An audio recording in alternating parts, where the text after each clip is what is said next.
નમસ્કાર. દાહોદ જિલ્લાના સસ્તા અનાજની દુકાનોના સંચાલકોએ પડતર માંગણીઓને લઈને દાહોદ કલેક્ટરને આવેદન આપી આગામી સમયમાં વિતરણ પ્રક્રિયાથી અળગા રહેવાની ચીમકી ઉચ્ચારી હતી.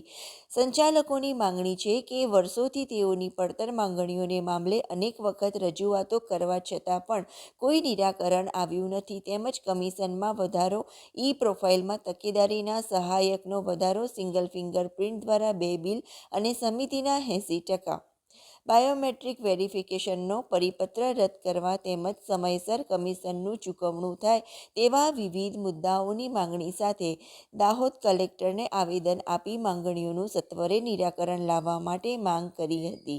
જો યોગ્ય નિર્ણય ન લેવાય તો નવેમ્બર માસનું ચલણ નહીં ભરવા તેમજ સસ્તા અનાજની દુકાનો ઉપર વિતરણ કામગીરીથી અળગા રહેવાની ચીમકી ઉચ્ચારવામાં આવી હતી. સમગ્ર જિલ્લામાંથી સસ્તા અનાજની દુકાનોના સંચાલકોએ હાજર રહીને પડતર માંગણીઓને લઈને રજૂઆત કરી હતી. દાહોદ જિલ્લા ફેર પ્રાઇસ ઓફ એસોસિએશન દ્વારા આજે માન્ય કલેક્ટર સાહેબને જે અમારી જૂની માંગો હતી એનો આવેદનપત્ર આપવા માટે અમે દરેક તાલુકામાંથી દુકાનદારો ઉપસ્થિત થયા છે કલેક્ટર ઓફિસમાં. અને માન્ય કલેક્ટર સાહેબને આજે અમે અમારી જે જૂની માંગો હતી, એક તો હમણાં સરકારે એક નવો GR કર્યો છે કે તકેદારી સમિતિમાં 11 લોકોમાંથી 8 લોકોના અંગૂઠા લેવા અને માલ ઉતારવો, એટલે દુકાનદારોને મુશ્કેલી વધી છે. એમાંથી એ પહેલો મુદ્દો અમારો અગત્યનો છે, એનો અમારો વિરોધ છે.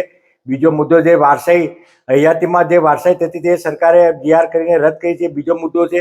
અને રેગ્યુલર અમને કમિશન નથી મળતું, એ અમારો ત્રીજો મુદ્દો છે. આ 3 મુદ્દા અમારા મોસ્ટ ઇમ્પોર્ટન્ટ છે.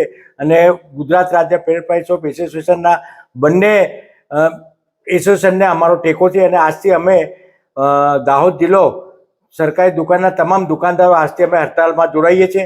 અને અમે સંપૂર્ણ હડતાલમાં 100% જોડાયા છે. જ્યાં સુધી અમારું નિરાકરણ ના આવે ત્યાં સુધી અમારી હડતાલ ચાલુ રહેશે. વંદે માતરમ. ભારત માતા કી જય. ઉદેશી અભયસિંહ લેબાણા, દાહોદ જિલ્લા ફેર પ્રાઇસ ઓફ એસોસિએશન પ્રમુખ.